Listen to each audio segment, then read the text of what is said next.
네, 우리 함께 주 앞에 다 엎드려 그리고 그 사랑 얼마나 찬양드리겠습니다.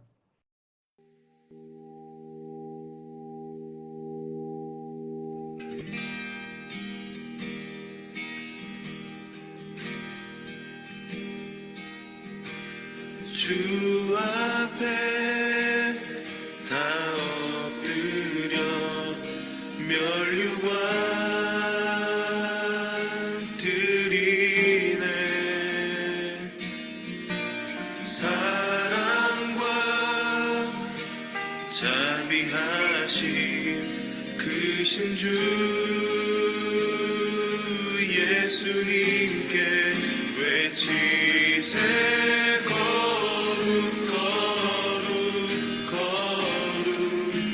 주는 거룩 외치세. 거룩 어린 양.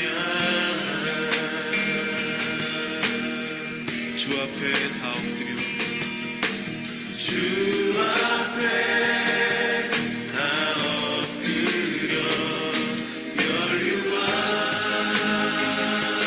드리네. 사랑과 자비하심 크신 주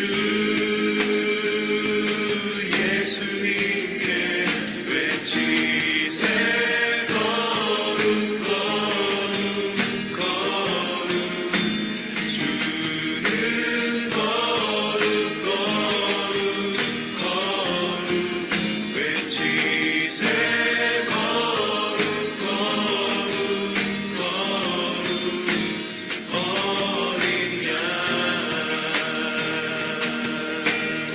주 앞에 다 엎드려 주 앞에 다 엎드려 내 삶을 드리네. 내 삶을 드리네. 사랑과 자비하심 크신 주 예수님께 외치세.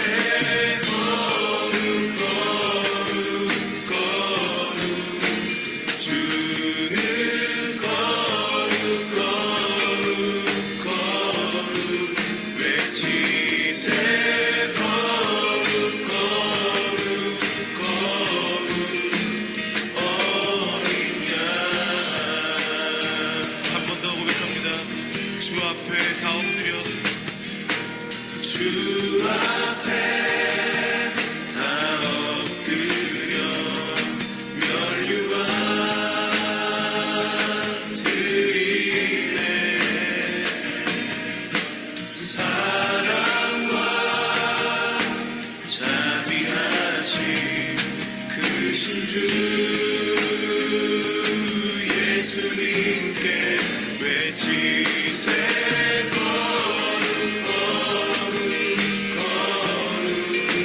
주는 거룩 외치세. 거룩 어린 양. 외치세. 거룩 외치세.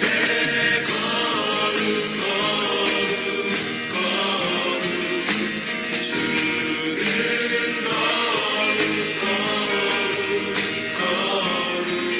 외치세. 거룩 어린 양. 외치세. 거룩 외치세.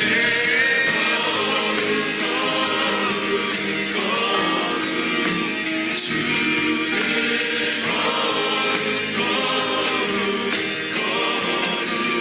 외치세.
표현하리라.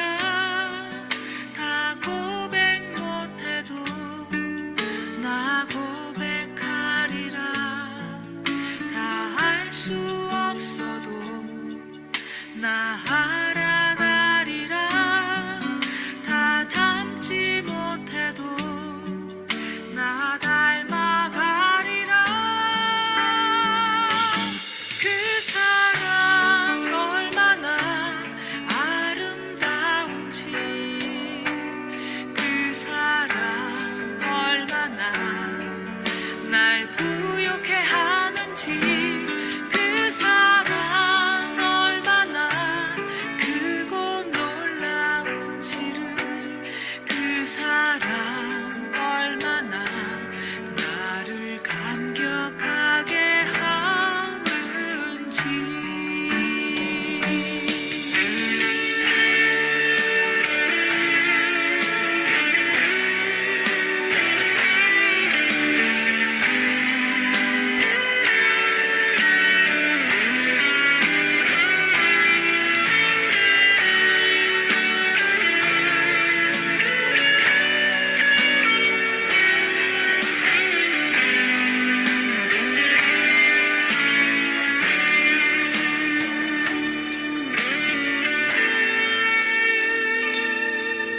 다 표현 못해도 나 표현하리라. 다 고백 못해도 나 고백하리라. 다 알 수 없어도 나 알아가리라. 다 닮지 못해도 나 닮아가리라.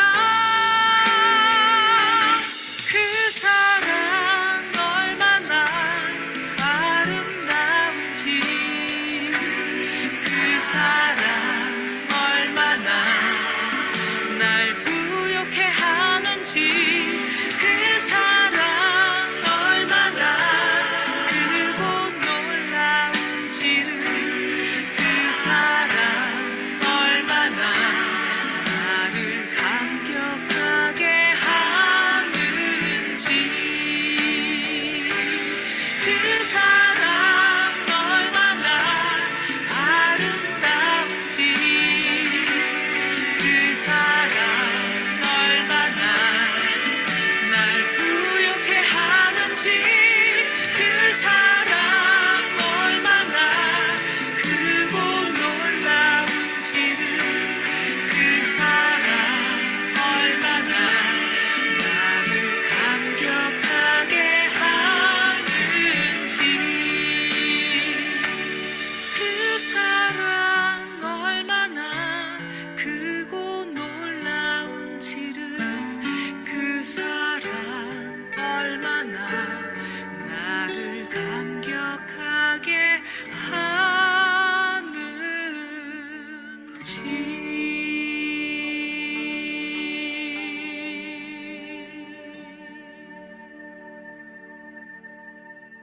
네, 이동현 목사님 기도해 주시겠습니다.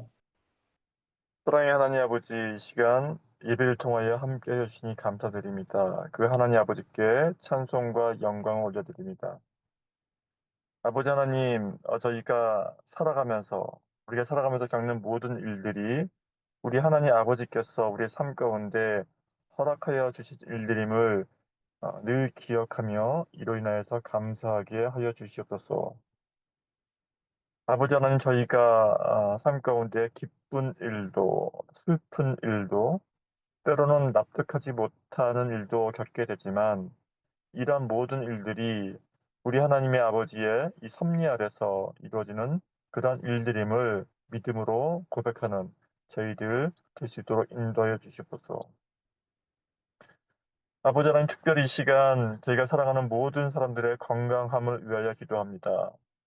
우리가 숨쉬고 걷고 먹고 자고 하는 우리의 삶 속에서 일어나는 모든 일들이 이 기적과도 같은 일들임을 늘 잊지 않게 하여 주시옵소서.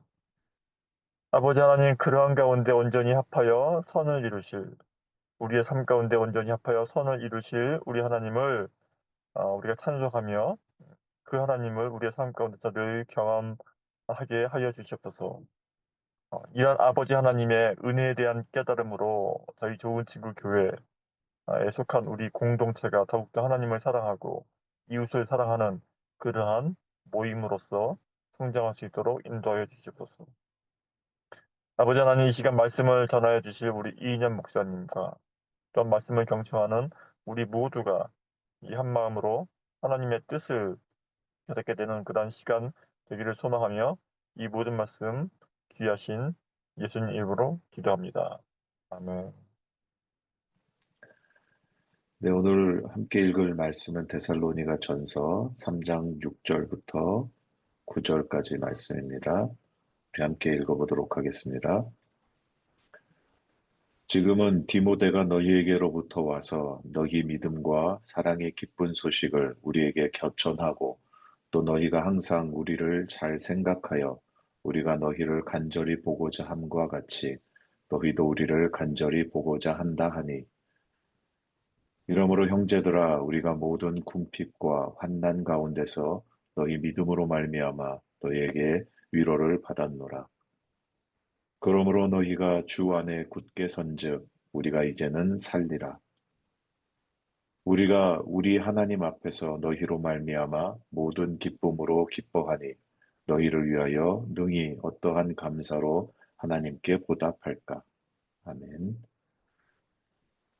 네, 오늘은 이인여 목사님께서 기쁜 소식이란 제목으로 말씀 전해 주시겠습니다. 믿음이 없는 사람들, 전혀 예수를 모르던 사람들이 예수님을 믿고 복음을 받아들이는 데 필요한 시간은 얼마나 될까요? 여러분들은 예수님을 믿는 믿음을 갖는데 얼마만큼의 시간이 필요하셨나요? 예수님을 알고 나서 얼마 만에 예수님을 믿으셨나요? 오랫동안 목회를 해오면서 참 많은 분들을 만나게 되는데요. 특히나 저는 제가 목사라는 사실을 모르고 저를 만나는 분들이 많아서 그런지 자신의 신앙이나 궁금증에 대해 가감없이 말하는 경우가 참 많아요. 이게 뭐 저한테 잘 보일 필요가 없잖아요. 그죠? 믿음 좋게 보일 필요가 전혀 없는 거예요. 그래서 그냥 편하게 말할 수 있는 거죠. 근데 이게 참 재미난 사실은 정말 오래 교회를 다녔는데 정말 엉터리인 경우가 아주 많다는 겁니다. 반면에 교회 다닌 지 얼마 안 됐다고 하는데도 놀라운 믿음 안에 계신 분들도 있습니다.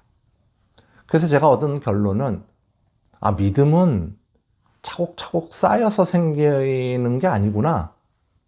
믿음은 시간 간다고 생기고 커지는 게 아니구나. 믿음은 교회 오래 다녔다고 생기는 게 아니구나 하는 것입니다. 바울은 데살로니카에서 아주 짧은 시간 복음을 전했어요. 일반적으로 한 3주 정도의 시간이었다고 하죠. 그러니까 부흥회 몇 번 한 거와 같은 거예요.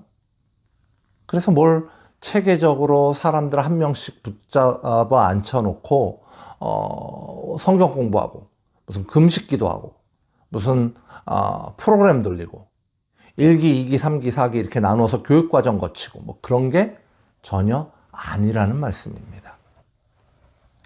그래서 그러다 보니까 바울이 걱정이 됐어요.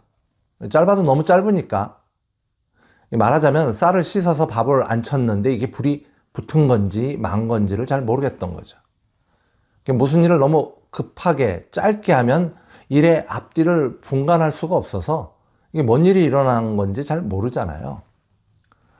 복음을 전하고 잘 다지고 마무리를 할 시간이 없다 보니까 그저 핍박하는 자들을 피해서 급히 쫓겨 나오는 바람에 결과가 어떻게 됐는지, 지금 여기에 복음이 전해진 건지 만 건지 바울은 그 찜찜함을 영 지울 수가 없었던 겁니다. 그래서 그렇게 걱정을 하다가 본인은 다시 데살로니카로 돌아갈 수가 없어서 격려도 필요하고 소식도 전하고 싶고 또 소식도 듣고 할 겸 대신 디모데를 보냈습니다. 우린 이 이야기를 지난 시간에 나누었었죠. 그런데 디모데가 데살로니카로 갔다가 돌아와서 데살로니카 교회에 믿음이 있어요. 데살로니카 교회에 사랑이 있어요. 이 소식을 바울에게 전한 거예요. 데살로니카 교회에 믿음이 있어요. 사랑이 있어요. 자, 여러분, 교회라면 그 안에 뭐가 꼭 있어야 합니까? 믿음, 사랑. 그렇죠? 성도라면 꼭 있어야 할 그것, 믿음, 사랑. 없으면 정말 안 되는 그것, 믿음, 사랑. 이제는 너무 많이 들어서 별거 아닌 것 같아 보일 수도 있지만, 그러나 그거 없으면 정말 아무것도 아닌 믿음, 사랑. 그게 있다는 겁니다. 어디예요? 데살로니카 교회예요. 데살로니카 전서 3장 6절로부터 8절의 말씀입니다. 지금은 디모데가 너희에게로부터 와서 너희 믿음과 사랑의 기쁜 소식을 우리에게 전하고, 또 너희가 항상 우리를 잘 생각하여 우리가 너희를 간절히 보고자 함과 같이 너희도 우리를 간절히 보고자 한다 하니, 이러므로 형제들아, 우리가 모든 궁핍과 환난 가운데서 너희 믿음으로 말미암아 너희에게 위로를 받았노라. 그러므로 너희가 주 안에서 굳게 선즉 우리가 이제는 살리라. 이게 무슨 말씀입니까? 여러분들이 믿음과 사랑이 있다는 소식을 들었어요. 여러분들도 우리를 보고 싶어 한다는 소망이 있다는 걸 들었어요. 내가 그 말을 들으니까 정말 굶어도 배불러요. 고생한 거 다 잊어버렸어요. 정말 여러분 때문에 이제 살 것 같아요. 참 좋네요. 이런 말이죠. 아주 쉬운 구절처럼 보이죠. 그런데 이 구절은 신앙의 중요한 의미를 담고 있습니다. 이 구절의 핵심 내용을 좀 딱딱 잘라서 이렇게 각을 잡아서 이해하면 이렇습니다. 데살로니카 교회는 믿음과 사랑이 있다. 그것은 이 교회가 주 안에서 굳게 서 있다는 증거이다. 그걸 확인할 수 있어서 난 참 기쁘다. 내 어려움을 이겨낼 만큼 기쁘다라는 말이 됩니다. 믿음과 사랑이 있다는 것이 주 안에 서 있다는 증거다라는 이 말씀을 우리는 쉽게 동의할 수 있겠지만, 그럼에도 이 구절은 몇 가지의 질문이 떠오르게 만듭니다. 그것은 첫째로, 디모데는 이 데살로니카 교회가 믿음과 사랑을 가지고 있다는 걸 어떻게 알았지? 믿음과 사랑이 있는 건 보이는 건가? 둘째로, 여기서 말하는 믿음과 사랑은 구체적으로 뭐지? 알긴 알겠는데 더 정확하게 말하면 뭘 말하는 거지? 여러분, 오늘 이 설교를 시작하면서 제가 자비량 목회를 하기 위해 하는 일 때문에 사람들을 많이 만났는데, 어떤 사람들은 믿음이 없고 어떤 사람은 믿음이 있다고 말씀드린 걸 기억하십니까? 그리고 이제 방금 우리가 읽은 성경 구절에 디모데가 데살로니카 교회 교인들이 믿음과 사랑이 있다고 말하고 있다는 걸 기억하십니까? 이게 다 무슨 말씀일까요? 믿음이 있는 건 보인다는 거예요. 사랑이 있는 건 보입니다. 그게 어떻게 보이냐고요? 성경에서 그 기준을 알려줬어요. 그래서 그 기준을 알면 있는지 없는지 볼 수 있습니다. 이것이 믿음이다. 이것이 사랑이다. 써져 있습니다. 우리가 성경을 통해 하나님과 세상에 대해 모든 걸 다 알 수는 없죠. 어떤 건 우리에게 명확하게 설명해 주고 계시지 않아요. 그래서 성경 속에는 정말로 해석하기 어려운 난제가 있고요. 아예 언급하지 않는 그런 일들도 있습니다. 그리고 어떤 주제는 그걸 설명하는 성경 구절이 너무 짧거나 혹은 또 모호해서 정확히 뭐라고 말하기가 어렵기도 합니다. 이런 건 사실 그냥 모르는 거죠. 신앙은 내가 만든 상상과 허상들을 믿는 게 아니기 때문에 성경을 통해 우리에게 전해준 내용이 아니라면 모르는 게 맞겠죠. 그런데 반면에 어떤 주제들은 아주 명확하게 알려주고 계십니다. 아주 반복해서 다양한 각도로 알려주고 계십니다. 그런 건 잘 배우고 이해해서 잘 알아야 하지 않겠습니까? 믿음도, 사랑도 그렇게 자세히 알려주는 내용 중에 하나예요. 성경에서 말하는 믿음과 사랑에는 기준이 있어요. 그러니까 한마디로 말하면 구분할 수 있다는 겁니다. 보인다는 거죠. 그 기준을 알면 맞고 틀리는 게 보이지 않겠습니까? 그래서 디모데가 자신 있게 말하는 거예요. 데살로니가 교회 믿음 있어요. 사랑 있어요.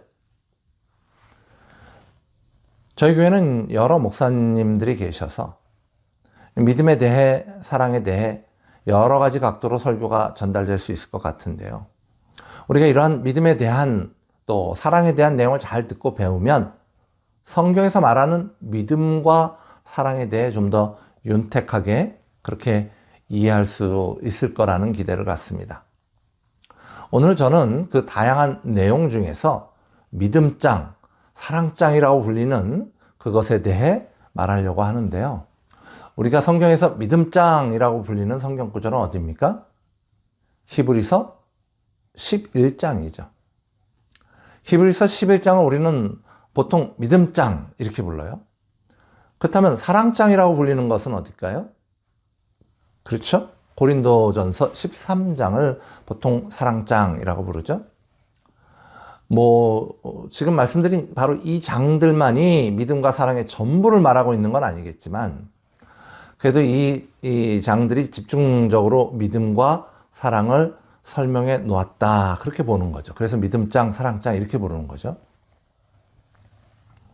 우리가 오늘 히브리서의 믿음장과 고린도전서의 사랑장을 자세히 살펴보지는 않겠지만 그래도 몇 구절을 살펴보고 넘어가도록 하겠습니다.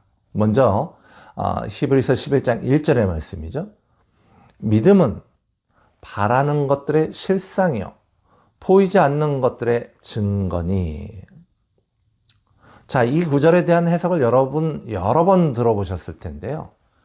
여기서 쓰인 실상이라는 말 그리고 증거라는 말들의 이 원문을 찾아 이해하면 이 말들이 확신이라는 뜻을 가졌다는 것을 알 수 있어요. 나 그거 확신해. 나 그 약속 확신해. 확신하다. 이 단어의 뜻을 우리는 잘 알고 있습니다. 믿음이 뭐라고요? 확신하는 거다. 그런데 뭘 확신하는 걸까요? 목적어가 있어야겠죠. 그죠? 히브리서 본문은 믿음의 목적을 바라는 것과 보지 못하는 것이라고 말합니다. 그것은 미래에 우리에게 주어질 구원과 예수 다시 오실 날에 우리가 받을 하나님의 약속입니다. 그것을 우리는 바라지만 그것을 우리는 우리의 눈으로는 지금 현재 볼 수가 없죠. 그래서 우리가 말하는 믿음이라는 것은 미래를 향하고 있는 겁니다. 그렇다면 그 구원과 약속은 무엇을 통해 우리가 알 수 있을까요? 로마서 10장 17절의 말씀입니다. 그러므로 믿음은 들음에서 나며 들음은 그리스도의 말씀으로 말미암았느니라. 구원과 예수 재림 때 우리에게 주어질 하나님의 약속은 하나님의 말씀, 성경을 통해 알 수가 있습니다. 그리스도께서 전한 그 말씀으로 알 수가 있습니다. 그리고 그것은 성령님의 도우심으로 확신할 수가 있습니다. 제가 자주 믿음이란 뭡니까? 라는 질문에 믿음은 아는 것을 확신하는 것이다 라고 답하는 근거가 바로 이 히브리서와 로마서 본문에 있습니다. 또한 히브리서 11장 6절도 여러분과 함께 나누기를 원하는데 그 내용은 이렇습니다. 믿음이 없이는 하나님을 기쁘시게 하지 못하나니 하나님께 나아가는 자는 반드시 그가 계신 것과 또한 그가 자기를 찾는 자들에게 상 주시는 이심을 믿어야 할지니라. 간단하게 이 구절을 나누자면 믿음이 있다는 것은 하나님의 존재하심을 믿어야 한다는 겁니다. 먼저 이렇게 이야기할 수 있죠. 하나님의 존재, 내가 정확하게 다 이해할 수는 없지만 주어진 말씀과 성령님의 도우심으로 알 수 있는 하나님의 존재, 그것을 믿어야 한다는 거죠. 그런데 사실 사탄도 혹은 비기독교인들도 악인도 하나님의 존재를 믿을 수는 있습니다. 야고보서 2장 19절에 이렇게 말하고 있죠. 내가 하나님은 한 분이신 줄을 믿느냐? 잘 아는도다. 귀신들도 믿고 떠느니라. 자, 그렇다면 구원받은 성도들의 믿음은, 이들의 믿음, 귀신들의 믿음과는 무엇이 다릅니까? 그 차이점은 어디서 생기는 겁니까? 자, 성경 구절에 이렇게 써 있죠. 그가 자기를 찾는 자들에게 상 주시는 이심을 믿어야 할지니라. 내가 하나님을 찾으면 하나님이 분명히 내게 구원의 약속을, 그 상을 주실 것이라는 확신, 나라는 개인과 하나님과의 인격적인 약속, 그 약속이 예수 그리스도를 통하여 나에게 전해졌다는 사실, 그것을 믿어야 그 믿음이 참된 믿음이라는 겁니다. 그런 믿음이 귀신도 가지고 있는 믿음과는 다른 믿음이라는 말씀입니다. 이처럼 믿음이라는 것이 뚜렷한 기준을 가지고 있다는 거죠. 그래서 보인다는 거예요. 사랑은 어떻습니까? 사랑은 오래 참고, 사랑은 온유하며, 시기하지 아니하며, 사랑은 자랑하지 아니하며, 교만하지 아니하며, 무례히 행하지 아니하며, 자기의 유익을 구하지 아니하며, 성내지 아니하며, 악한 것을 생각하지 아니하며, 불의를 기뻐하지 아니하며, 진리와 함께 기뻐하고, 모든 것을 참으며, 모든 것을 믿으며, 모든 것을 바라며, 모든 것을 견디느니라. 이 고린도전서 13장에 나와 있는 말씀이죠. 자, 이 사랑이 밖에서 안 보이겠습니까? 사랑은 굳이 드러내려 하지 않아도 온몸으로 보여집니다. 그래서 디모데도, 그래서 저도 그들에게 믿음과 사랑이 있다 혹은 없는 것 같다라고 말할 수 있는 겁니다. 그런데 이처럼 겉으로 드러나는 사랑과 믿음은 그것이 보이는 이유로 서로를 평가하는 잣대로, 구원을 보증하는 율법으로 그렇게 잘못 사용되어질 수 있습니다.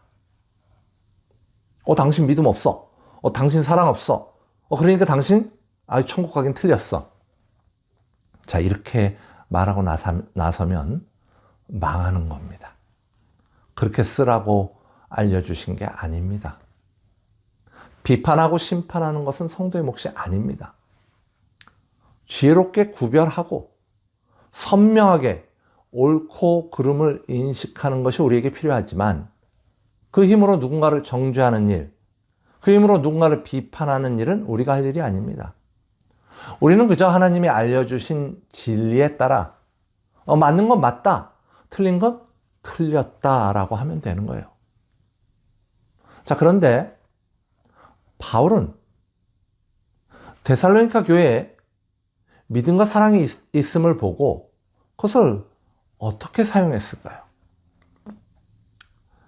데살로니가전서 3장 7절의 말씀을 다시 한번 읽어보도록 하겠습니다. 이러므로 형제들아 우리가 모든 궁핍과 환난 가운데서 너희 믿음으로 말미암아 너희에게 위로를 받았노라. 여기서 말하는 궁핍, 아난케는요, 아주 심각한 가난을 이야기하는 거예요. 뭐 조금 부족하고 조금 넉넉하지 못한 게 아니라 그냥 때거리가 없을 정도로, 옷이 찢어질 정도로, 잠잘 곳이 없을 정도로 극심하게 가난한 것을 말합니다. 또한 여기서 말하는 환난은 많은 사람들이 강하게 압박을 해서 그렇게 많은 사람들로 인해서 큰 고통을 받는 것을 말합니다. 물질적으로 도저히 살 수 없을 정도로 가난하고 주변에 수없이 많은 사람들이 나를 자꾸 괴롭힌다면, 보통 이렇다면 우리는 어떻게 해야 위로를 받을 수 있겠습니까? 누군가 와서 큰 돈을 줘서 이 가난을 면하게 해주던지, 누군가 와서 큰 힘을 써서 괴롭히는 사람들 다 쫓아주던지, 그래야 좀 위로가 되지 않을까요? 최소한 좀만 참아, 내가 가서 금방 도와줄게, 이런 말들은 들어야 위로가 되지 않나요? 그런데 바울은 데살로니가 교회에 믿음과 사랑이 있음에 위로를 받았어요.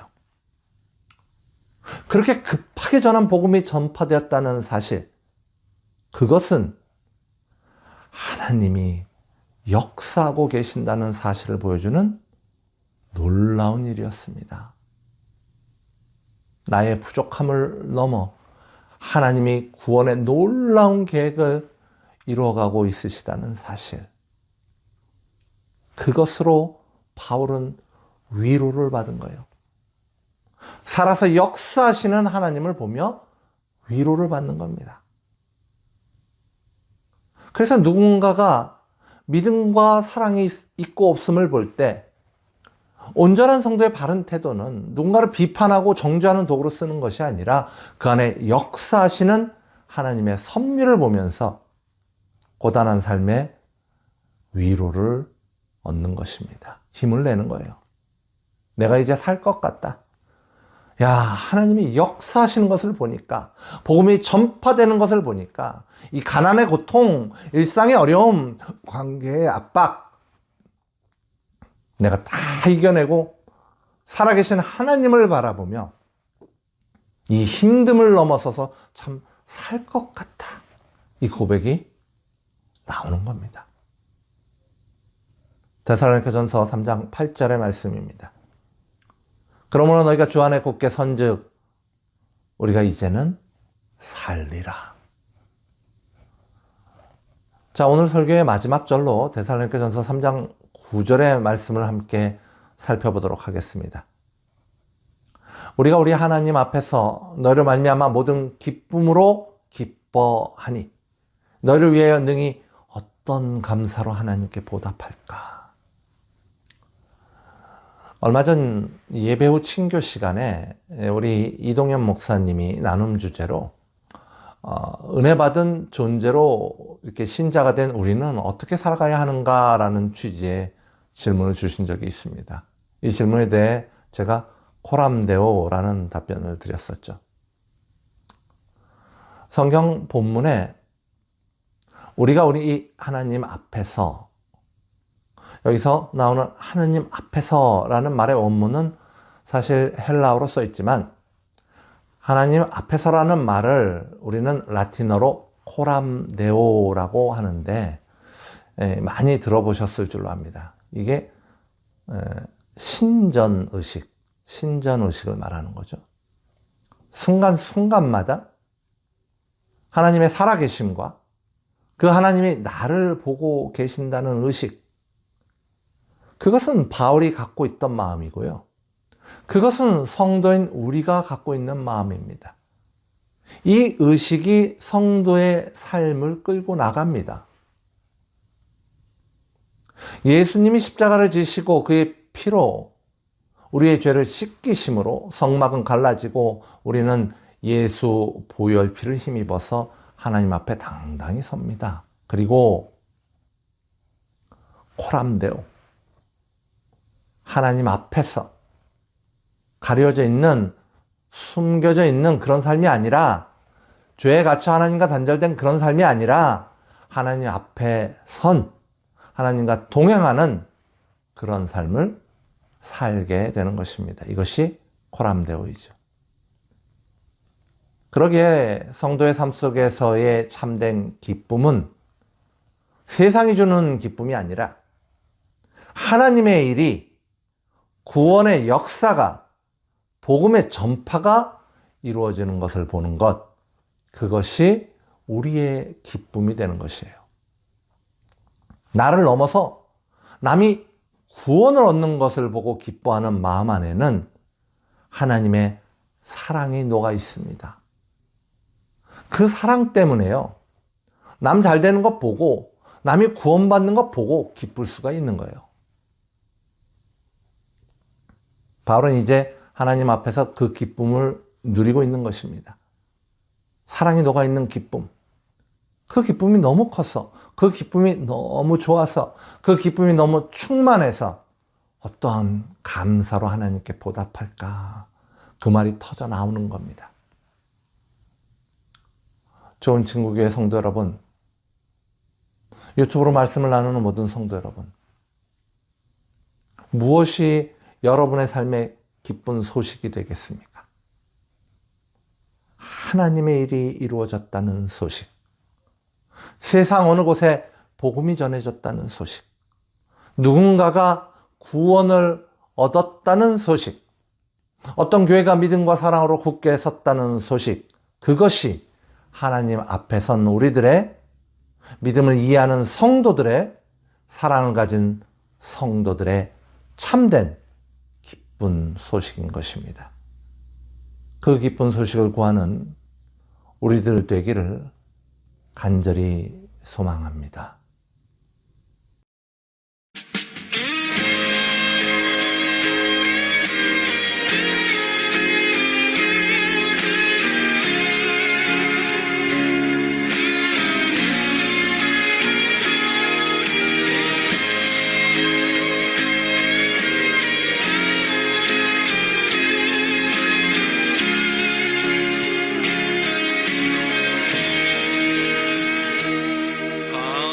하나님의 사랑을 사모하는 자, 하나님의 평안을 바라보는 자, 너의 모든 것 창조하신 우리 주님이 너를 얼마나 사랑하시는지,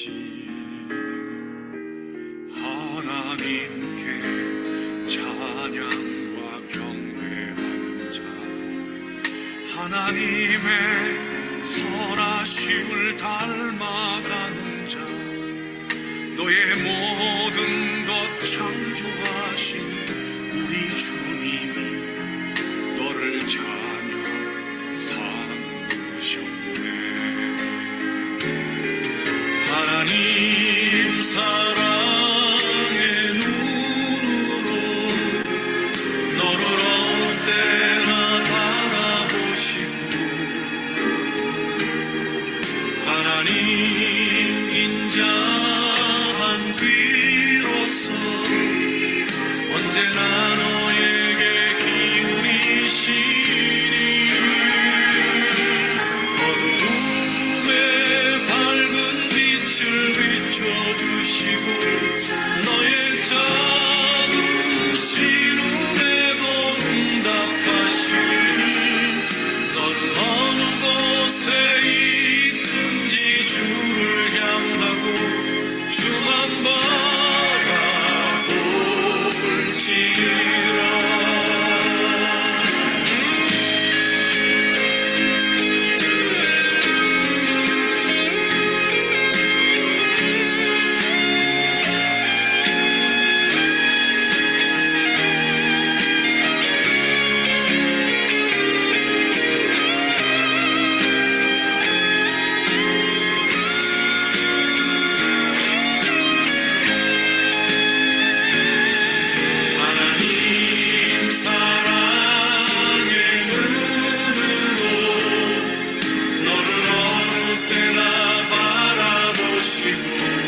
이년 목사님 축도해 주시겠습니다.